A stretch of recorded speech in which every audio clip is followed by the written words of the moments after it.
beberapa menit ke depan saya ada beberapa pertanyaan untuk tugas di LMS sama Bu juga. Untuk yang pertama yang ingin saya tanyakan, bagaimana Bapak dapat mengidentifikasi kasus-kasus yang merupakan dilema etika atau tujuan moral? Yang dapat saya identifikasi kasus-kasus yang merupakan dilema etika atau tujuan moral adalah ketika saya yang pertama mengidentifikasi situasi yang melibatkan konflik, nilai atau prinsip. Yang kedua, menganalisa persepsi yang berbeda. Yang ketiga, menilai konsekuensi dan implikasi. Dilema etika adalah proses yang kompleks dan terkadang subjektif, sehingga tergantung pada konteks dan nilai-nilai pribadi atau profesional. Ya, terima kasih Bapak. Selanjutnya, bagaimana Bapak menjalankan pengambilan keputusan di sekolah Bapak, terutama untuk kasus-kasus di mana ada dua kepentingan yang sama, benar atau sama-sama mengundang nilai kebajikan? Ya. Saya menjalankan pengambilan keputusan sekolah, terutama kasus-kasus di mana ada dua kepentingan yang sama, yang benar atau sama mengandung nilai kebajikan. Nah, yang pertama, saya identifikasi fakta dan data yang relevan. Data-data kami kumpulkan, terus faktanya bagaimana. Yang kedua, saya mengidentifikasi nilai dan prinsip etika yang terlibat, misalnya nilai keadilan, keterbukaan, integritas, keberagaman, mungkin menjadi faktor yang relevan dalam pengambilan keputusan sekolah. Adapun faktor yang ketiga adalah pertimbangan berbagai sudut pandang, karena manusia itu kan bisa melihat dari pandangan yang berbeda, bisa pandangan dari arah A atau dari arah B. Yang keempat adalah tujuan alternatif tindakan atau keputusan. Jadi kita mengambil beberapa alternatif A skemanya begini, alternatif B skemanya seperti ini. Yang kelima adalah pertimbangan kode etik atau kebijakan yang berlaku. Untuk selanjutnya, langkah-langkah atau prosedur seperti apa yang biasa Bapak lakukan selama ini? Ya, langkah-langkah atau prosedur yang saya lakukan selama ini adalah yang pertama, identifikasi masalah situasi yang memerlukan keputusan. Jadi masalah kita dalami betul, bagaimana situasinya, bagaimana identifikasinya, kita kaji. Yang kedua, kita kumpulkan data, kita mencari informasi yang relevan. Yang ketiga, identifikasi nilai dan juga etika yang terlibat. Yang keempat, kita identifikasi pilihan atau alternatif tindakan.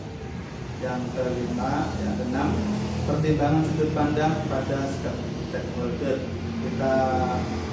Kita libatkan stakeholder yang ada di dalam permasalahan tersebut. Yang ketujuh adalah pertimbangan kebijakan atau keputusan yang berlaku. Untuk selanjutnya, hal-hal apa saja yang selama ini Bapak anggap efektif dalam mengambil keputusan pada kasus-kasus dilema etika? Hal-hal yang saya anggap efektif dalam pengambilan keputusan pada kasus dilema etika adalah yang pertama, memahami nilai dan prinsip etika yang terlibat. Yang kedua, menggunakan pendekatan berbasis prinsip. Yang ketiga adalah mempertimbangkan dampak terhadap semua pihak yang terlibat. Jadi ketika kita ambil keputusan nanti bagaimana akibatnya dari semua pihak yang ada di stakeholder ini. Yang keempat adalah konsekuensi dan nilai dan prinsip etika yang dianut. Yang kelima, mencari masukan dari pihak eksternal. Jadi dalam pengambilan keputusan kita ambil dari masukan-masukan dari misalnya komite, dari wali murid, sehingga nanti keputusan tidak mengalahkan satu pihak. Terus yang keenam, berbicara dengan para pihak yang terlibat. Yang ketujuh, mencari solusi yang kompromi. Yang selanjutnya adalah merefleksikan dan memperbaiki keputusan. Selanjutnya, hal-hal apa saja yang selama ini merupakan tantangan dalam pengambilan keputusan dalam kasus-kasus dilema etika? Tantangan dalam pengambilan keputusan pada kasus-kasus dilema etika adalah yang pertama itu keterlibatan emosional. Tantangan dalam mengelola keterlibatan emosional ini dapat mempengaruhi objektivitas dalam pembuatan keputusan yang bijaksana. Emosi seperti rasa takut, marah, cinta dapat mengurangi kemampuan individu untuk melihat situasi secara objektif dan membuat keputusan yang benar. Selanjutnya adalah kompleksitas situasi. Yang ketiga adalah keterbatasan informasi. Yang keempat konflik nilai. Yang kelima dampak konsekuensi, beban tanggung jawab dan akuntabilitas. Untuk selanjutnya, apakah Bapak memiliki sebuah tata cara atau jadwal tertentu dalam sebuah penyelesaian kasus dilema etika? Apakah Bapak juga langsung menyelesaikan di tempat atau memiliki sebuah jadwal untuk menyelesaikannya dalam bentuk prosedur seperti kemudian bentuk atau prosedur seperti apa yang Bapak jalankan? Saya tidak memiliki tata cara yang pasti sesuai dengan kasus yang ada. Apabila kasus tersebut adalah mendesak yang perlu diselesaikan, yang perlu segera diselesaikan, maka langsung diselesaikan. Jadi tidak menggunakan tata cara yang pasti. Selanjutnya, adakah seseorang atau faktor-faktor apa saja yang selama ini mempermudah atau membantu Bapak dalam pengambilan keputusan dalam kasus dilema etika? Ya. Faktor yang memenuhi saya dalam pengambilan kasus dilema etika adalah yang pertama adalah pertimbangan berbagai sudut pandang. Karena permasalahan itu bisa dilihat dari berbagai sudut pandang tergantung siapa yang memandangnya persoalan tersebut, bagaimana latar belakang pendidikannya, bagaimana latar belakang ekonominya, bagaimana latar belakang sosialnya. Itu semuanya kalau dirangkum bisa memberikan satu keputusan yang lebih baik. Yang selanjutnya adalah refleksi pribadi dan diskusi dengan orang yang terpercaya. Jadi melakukan diskusi dengan orang yang terpercaya nanti bisa memberikan masukan di dalam pengambilan suatu keputusan. Untuk pertanyaan yang terakhir ya Bapak, dari semua hal yang telah disampaikan tadi dari awal sampai akhir, pembelajaran apa yang dapat Bapak petik dari pengalaman Bapak mengambil keputusan dilema etika?